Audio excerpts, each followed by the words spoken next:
Hey guys, remember that video of the worst looking clearance plants that I have ever bought? Well, let me give you an update. So it hasn't been quite a year for these, but they are the Ligularia, the Bottle Rocket Ligularia by Proven Winners. And just look how beautiful this plant looks after a year. Gorgeous. It's getting ready to bloom. It's got a bloom stalk right here.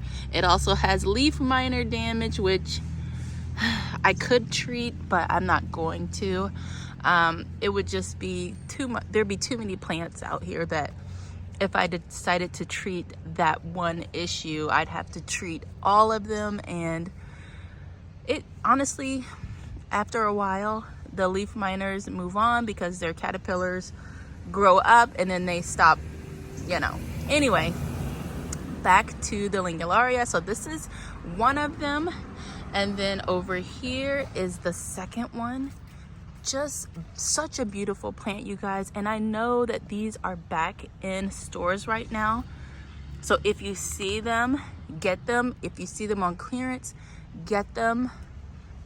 They do not like to dry out. They love shade. They love having moist soil, moist, not soaking wet, not soggy. And they prefer to be in the shade.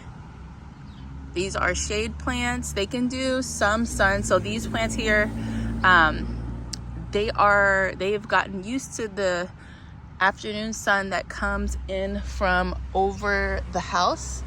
That is the west facing over there, and when the sun comes to set in from the west, it just like pours in over here. So these plants are used to that, and if you are buying new Ligularia from the store, I would definitely be cautious in putting them in any sort of light like that without proper moisture.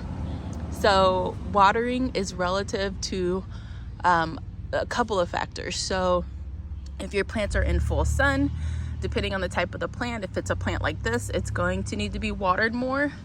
Unless it's, some sort of drought tolerant plant, then it can handle being dry with, high amounts of sun. This plant cannot do that.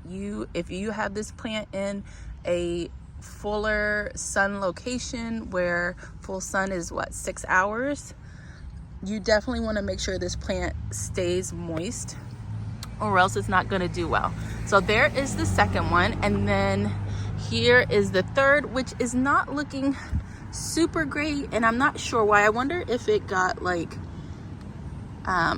trampled on earlier in the season or something, but it's still here. It's growing. It's in shade right next to this giant hosta, but I think it'll be fine this year. The other ones are obviously doing better. This one was probably in worse condition when I got it, but it'll bounce back. You guys know how these plants do. All right, you guys, that is the update. There's 1, there's 2, and then there's 3. Let me know if you guys have any questions about rehabbing clearance plants or just rehabbing plants in general. All right, guys, see you in the next video.